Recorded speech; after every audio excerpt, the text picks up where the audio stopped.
Some leaders leave footprints, others leave libraries. You're tuning into the Authors on Mission podcast, where industry giants become literacy legends.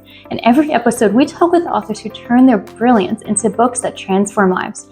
I'm Danielle Hutchinson, your host and Chief Creative Officer at Authors on Mission. Welcome to your authorship experience.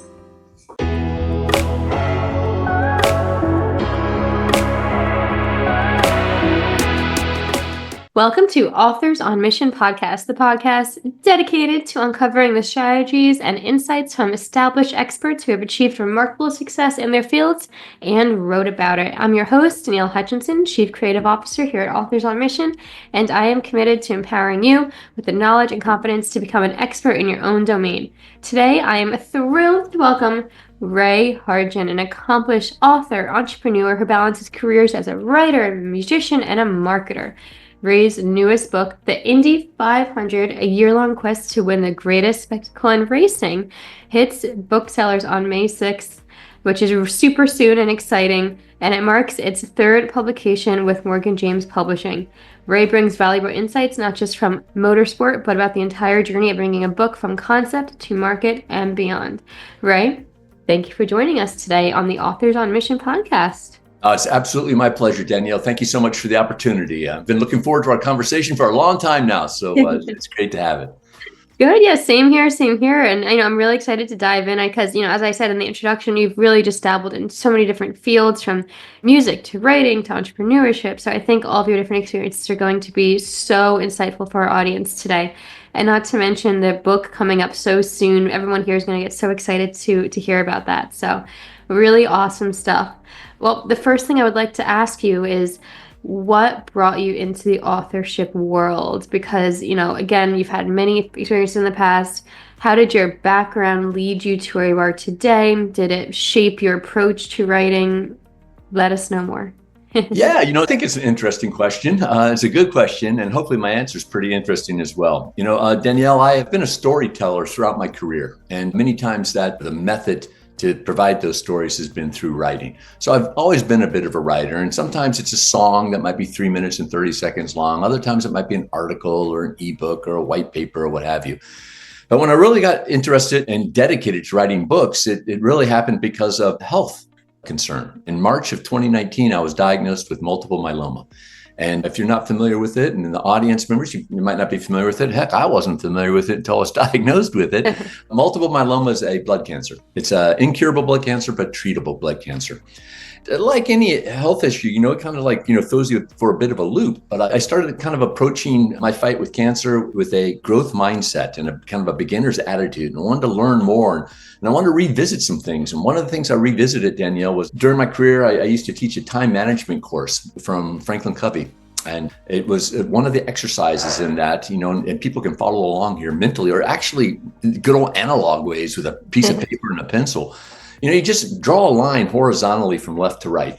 And then on the left-hand side, you make a little vertical tick mark. And on the right-hand side, you make another little vertical tick mark. So you have a segment there. And then, on the left-hand side, underneath that vertical tick mark, you write the letter B, and that represents your birth. And because you all are so much smarter than I am, you already know what the right-hand side is going to be. You're going to label that with a D, and that's your death. And that's your timeline. And the introspective part is, it's like, where do you believe? Where do you think you are on that timeline? And Danielle, for years, I wouldn't even think about it. I just stole my tick mark right in the middle because I was going to live forever, and at least going to live to 100, and so I had time. As I revisited that exercise, after being diagnosed with cancer, I realized, Daniel, that my timeline really, if I'm being honest with myself, is probably much further to the right than I had always put before. And so I started thinking, what does that mean to me? And I recognized almost immediately is that, like a lot of other human beings, I think I've taken time for granted too often. And I always take tomorrow for granted, next week for granted, next month, next year. And depending on the topic, Danielle, sometimes I would take decades for granted. Someday I will ... And as a musician, we're always, musicians don't make a lot of money. At least this musician doesn't make a lot of money. Always looking for ways to get, more money at a gig. So let's come up with a T-shirt with a, logo on the front and a saying on the back.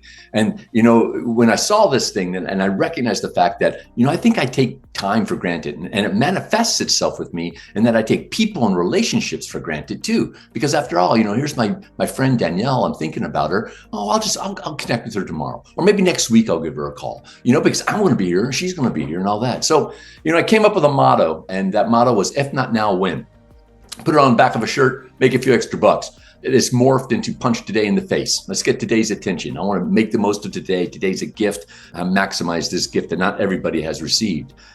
So to get this long story kind of tied up, a friend of mine had a book idea for years. It was our first book, my first book.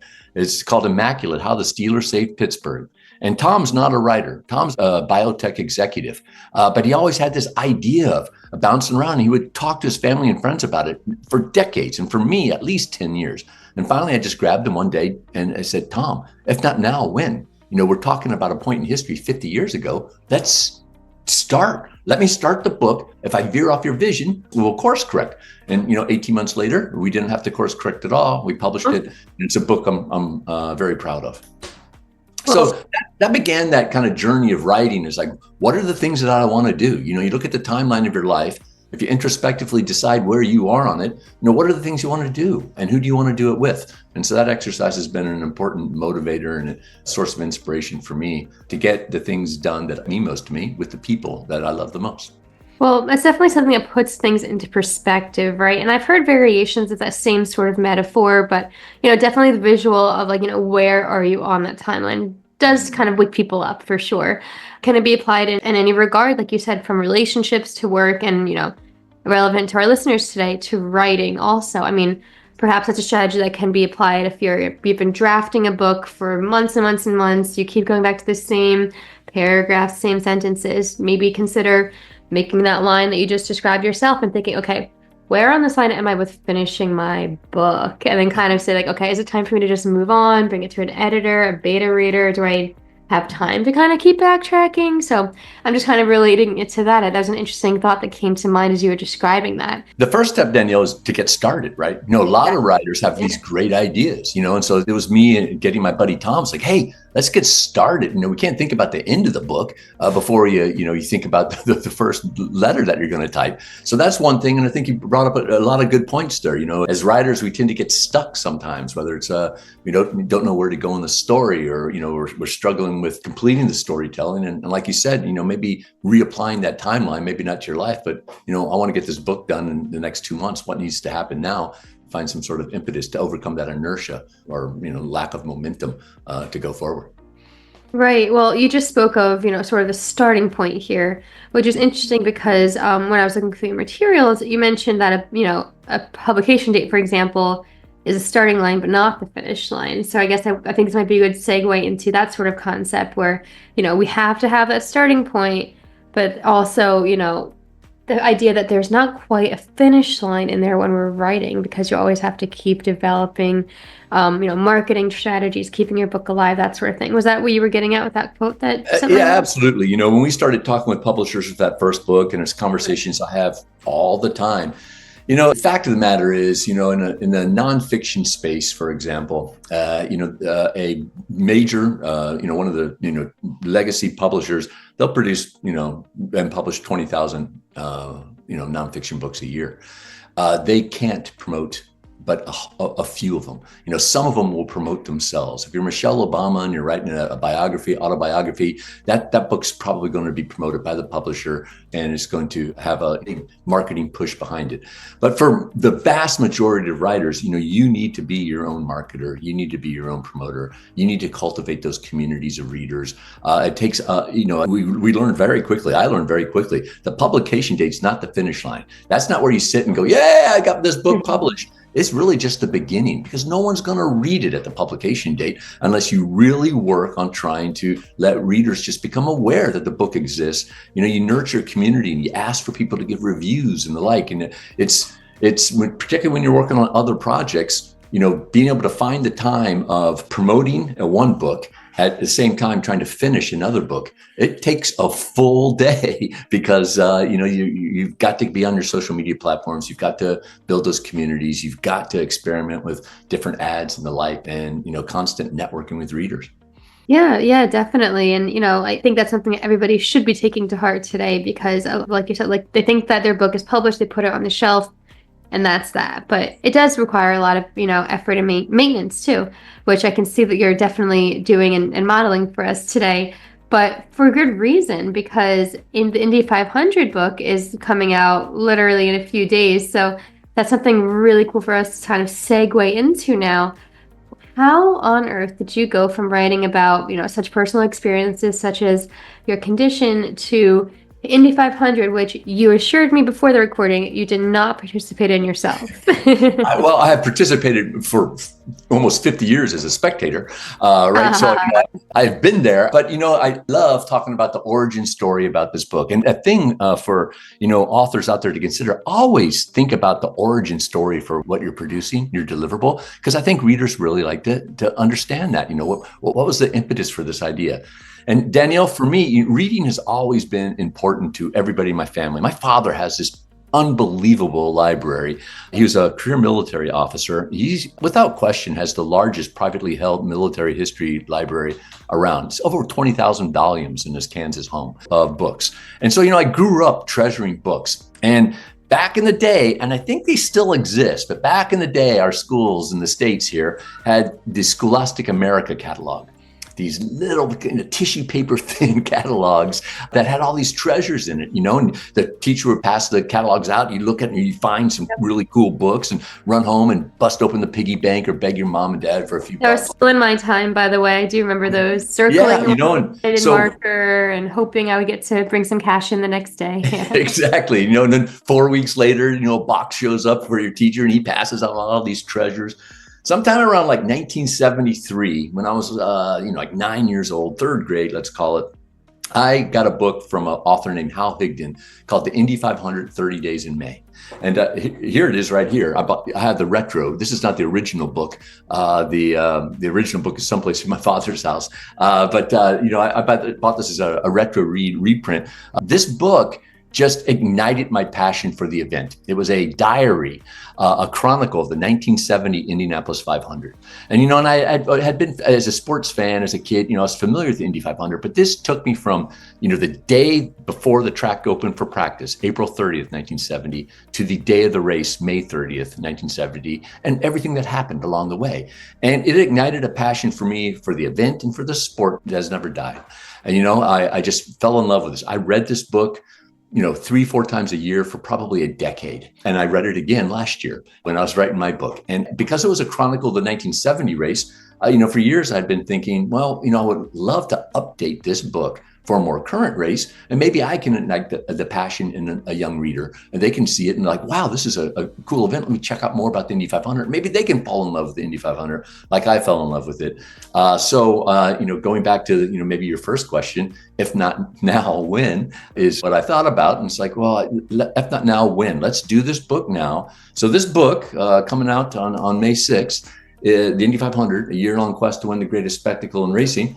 It chronicles the 2024 race. It starts with the last 2 laps of the 2023 race and then runs across what I consider to be all the newsworthy events as teams and drivers and sponsors and et cetera got prepared for the 2024 race. And it ends with the victory banquet the day after the 2024 race. So it's my hope that even if there's just, Danielle, if there's just like one kid out there that goes, this book is awesome, I want to check out more about the 500, then I've succeeded. I've got a low bar to measure success. I just need one. So that's my hope. Well, first off, that's really inspirational, because I like I mentioned before, it's nostalgic to think about, getting those books as a kid, getting it about it. And I think what you've done here is really inspiring because a lot of children these days are on their iPads and they're looking for the next upgrade in Minecraft or something like that, not a new book. So I think it's great to know that this book is meant to ignite that passion in others and really show them not only what the Indy 500 has to offer, but also what the world of books has to offer too. And it's not a children's book. I mean, it's I don't even know how many pages it is. I think it's just 200 270. Right. And I didn't mean it like that necessarily, but more so Yeah. like, yeah, like you're hoping to inspire others the same way you were once inspired. Yeah, and like I said, that's my bar for success. If I can just get one person to say this is great, then it's been a success. And it's great that it comes out in May. The Indy 500 is later on this month, and in auto racing circles, it's called the month of May, and everyone's getting excited about this. So the book comes out at a perfect time, and I hope. Right, understood. And being that your goal is to ignite this sort of passion, when you were writing, and I'm talking more about writing process now, how do you go about capturing all the sensory experiences of attending a race for somebody who has maybe never gone before? Maybe they just picked up your book and decided to learn a little about it. I mean, I'm sure there's like the sounds, the vibrations, the emotional intensity. What kind of tips might you have for somebody in terms of like, describing these sensory elements? Yeah, that's a great question. And you're right. If you've not been, that motorsports isn't for everybody. But I tell people that you should at least go once to a major motorsports event because it's a sensory overload. I mean, of course, there's the sights, there's the sounds, there's the smell. I swear you can taste the cars because of the smell of the exhaust and the tires and the like. And it's really overwhelming, particularly the sound, like at the Indy 500. It is deafening. It's a 3-hour concert, and it's louder than a concert for 3 hours. And that I have poor hearing to this day because of too many times at the track with unprotected hearing. But trying to describe that is a challenge because you're trying to convey it in words on paper, and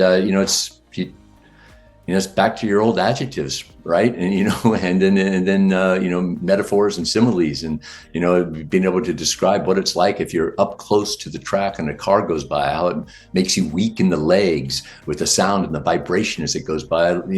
Being same thing that might be weak in the legs if you're on a sailboat on a choppy day, or getting off of a boat and getting on land and you shake your legs. So trying to relate the experiences in a way that the reader can understand through maybe experiences that he or she have had in their lives. Yeah, and I think just speaking to me right now, describing it as a concert, for example, is a whole phrasing I wouldn't have thought of before, but I guess you're right, because you could barely talk to the person sitting next to you when you're at these sort of events because it's so loud, just like a concert would be. And I can just imagine like the sense of excitement rippling through all the people in the crowd and all of that. So, you make it really seem like an awesome thing to check out. So you have an already audience, see when the next race is, right? I mean, give it a go. Definitely check it out. In the United States, we've had this upsurging in popularity of Formula One racing. And as you and I are talking today, recording this episode, Danielle, the Formula One circus is in Miami. And, so a lot of people are are being introduced as casual fans to Formula One. IndyCar is, the next best thing. If you've given Formula One a try, give IndyCar a try too. And, there's a lot of events. I think 18 or so on the season. So one's probably close to you. And if you haven't been to an auto race before, go check it out. It might not be for you, but it is for me. But I hope it is for you as well. Awesome. Great. Well, one last question about the book itself. What in particular can we be most excited about when we pick up your book here? In terms of, we talked about the sensory elements, you talked about describing the races themselves. What can we look forward to when we pick it up? What I like about it is the blend of historical elements and then the kind of the technical approach of getting to the race. So, you can't really talk about the Indy 500 without talking about its history. It's this coming May, it will be the 109th running of the Indy 500, right? So, how did the Speedway come about and who are the interesting characters that were, responsible for creating the Speedway in Indianapolis to begin with? And then there's the drivers. If I'll give one example in the book is Marco Andretti, and Marco Andretti's entered in this year's race. Very famous Andretti family. His father, Michael, was a racer. His grandfather, Mario Andretti, was a Formula One world champion and a 1969 Indy 500 champion. So, it would be a disservice to the reader to talk about Marco Andretti entering the Indy 500 without talking about the success and the tragedies that his family have endured at the Speedway as well. So I think one of the things that a lot of readers will enjoy is not only do you understand how teams prepare and, and how you focus on this year's race, or actually today's practice, getting ready for the next day's qualifications, getting ready for the next week's race, that type of thing. But, you also get to, learn a little bit about the Speedway and these, this cast of interesting men and women that have made the race what it is. Wow. Well, thank you for sharing that. I think that really is something to look forward to. And so, again, guys, in a couple of days, we'll be able to open it up and learn more about that itself. Kind of moving to the next thing, though, when the beginning of this podcast, I mentioned you also have just many different books in other genres. I mean, you mentioned, the very personal story about your condition, a couple others as well. And I think one thing that our audience could take away from you as advice today is, how do you dabble in all these different genres, all these different topics? What strategies do you have from shifting from one to the next? That's a good question. I have 4 books. They're all nonfiction books. I'm actually experimenting with my first fiction book and writing it right now. I tell writers, and this comes back from, in being a content marketer, you need to write what you know, so what do you know and what do you feel passionate about? What do you have a story behind, because if it's not interesting to you, and if you're not an expert on it, then people aren't going to probably be interested in it. So, what interests you the most, and what do you want to write about? And then I think it's good for all writers to kind of break out of your comfort zone a little bit, and try to do something that you might be a little bit uncomfortable with, and then Bring that back into your writing. And so for me, it's kind of flowed naturally. The nonfiction books, now experimenting with fiction for the first time. I've had to go to beta readers and say, like, does this show any promise? Is this interesting to you? Am I on track here? Should I bother completing this or not? So it's a lot like what I do with music, and giving people a song, saying, this is a rough demo. Is it worth the investment to make it a professional radio ready recording? And so, getting feedback from others, I think, is always important. I think, wasn't it Stephen King who said, you write with the door closed, but edit with the door open?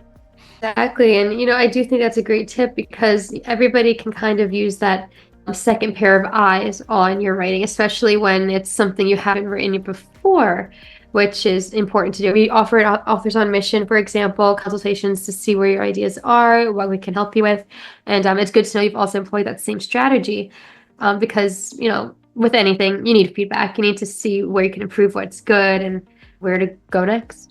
So. And it's so scary for writers to do, I think. For any creators, for anything that they're creating, is begin to show it. If you're a painter, sometimes that's the most nervous aspect, is like, I'm going to show my painting to somebody.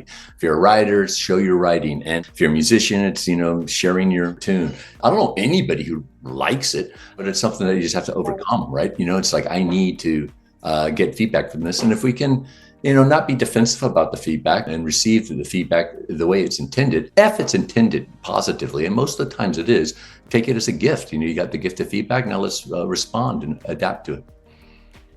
Yeah, wonderful. And you can't just put that feedback in the drawer. You have to take a look at it, see how it can be implemented, and then that's when you make that conscious choice whether or not to take the advice or set it aside after that. So yeah, some really insightful things. I'm wondering, do you have any other last bits of information that you could offer our listeners today about writing guidance, or about perhaps the Indy 500 book? Any last thoughts? Yeah, one thing I wanted to expand upon a little bit, we talked about, the author needs to promote and market their book, and how the publication date is not the finish line, it's the starting line. But marketing and promotion begins way before the publication date.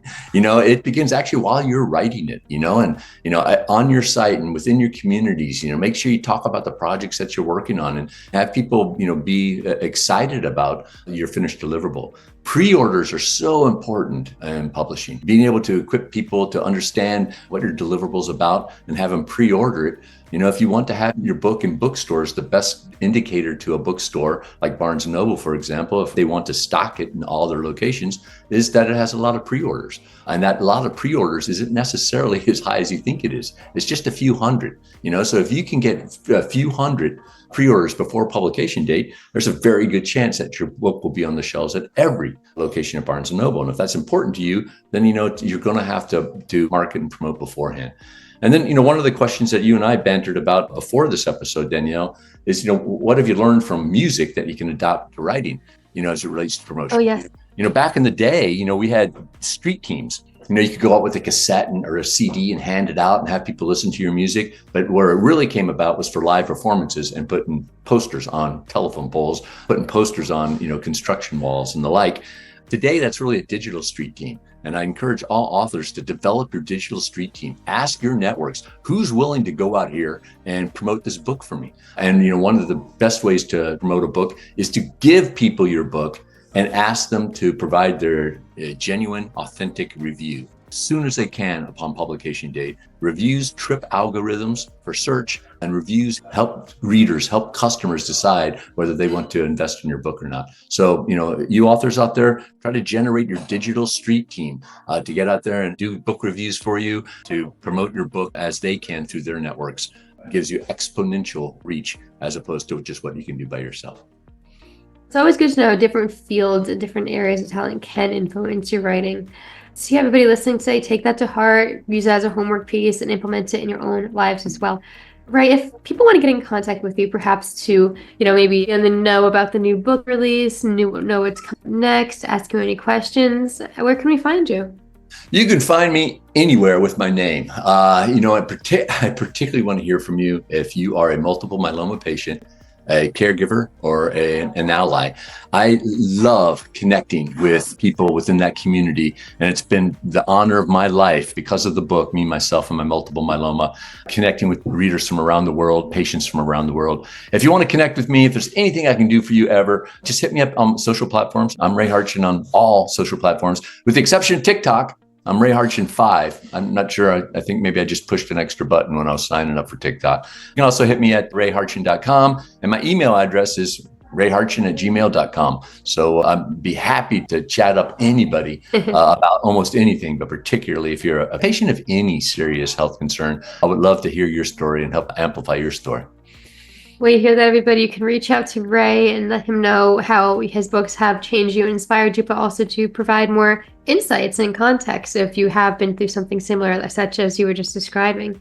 So it's really perfect stuff. Also, I noticed you held up a couple of your books throughout this podcast. Do you have a copy of the Indy 500 available to show the cover for us by any chance? Look at that. I kind of like the cover. I hope you all do too. But yeah, I will never, Danielle, be on a video call where I don't have all your books ready to go. A lot of things very close at hand. But the Indy 500, the year-long quest to win the greatest spectacle in racing, super excited. It's just, we talked about finish lines and starting lines and things like that, but it's really cool, as you know, to just have something come to fruition and say, hey, and tangible. I read a lot of ebooks on my Kindle, but just there's something about getting a book and, flipping through the pages that just makes me feel good, and knowing that my name's on it makes me feel even better. So it's fun. I see what you mean. There's a difference between physically holding the book and also just scrolling on your tablet or Kindle. So I really appreciate you sharing that with us. It's always cool to look at the different covers because we always say, don't judge a book by its cover. I'm guessing you had a lot of say in designing that, right?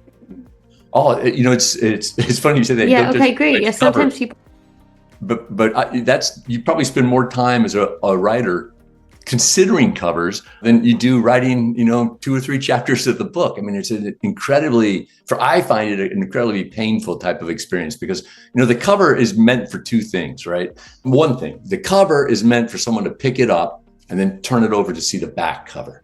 And the back cover is supposed to have someone go, this is interesting. Let me flip through to the table of contents, right? And just wondering, you get these options from your publisher and it's like, well, which one's better? I get help from my community. I go through my Instagram and my Facebook community and say, help me out, vote. What do you like? And give me some comments about it too. And, a lot of times it turns out where you take a little bit of option number 2 and a little bit of option number 5, put them together. And that turns out to be option, number 27. And that's the one you go with. So kind of a painful process trying to figure out the artwork for the front and the back and the words on the back. Yeah, I mean, I do agree with that. And I think it's really funny how, it's a paradox. People are told not to judge a book by its cover, but we put so much thought into it as well. Because at the end of the day, you're right. I mean, it is something that catches people's eyes and really amplifies your reputation. So, yeah, even online, when you're scrolling online, does it stop you enough? Is it intriguing, compelling, engaging enough where you stop and find out more about the book, right? And certainly in a bookstore, I mean, you're walking through a Barnes and Noble, there's tens of thousands of books out there. Which are the ones that are going to grab your attention first, right? You got to capture some attention. So the cover, don't judge your book by its cover. But my goodness, as content producers, we spend a lot of anxiety about what's the cover that we choose. Definitely. And I think that's a great insight before we kind of segue to the closing of our episode here.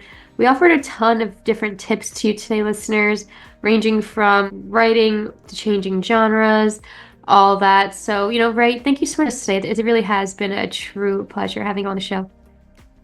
I want to thank you, Danielle, for what you do and for having me on the show, giving me this opportunity. I appreciate it so much, and I appreciate you. So thank you so much. Always. And to our listeners today, remember that this show is all about equipping you with the strategies from experts like Ray who have navigated that path to success. So if you've enjoyed today's show, please check out the links to Ray's upcoming books and all of his other materials in the description box of this podcast. And until next time, please keep writing, keep learning, and stay on your mission. Have a great evening or day or afternoon or whatever it might be. This is Danielle Hutchinson reminding you that somewhere, someone needs the book that only you can write. Visit authorsonmission.com to start your legacy. Until next time, keep leading, keep inspiring, and keep thinking in chapters. Have a great day.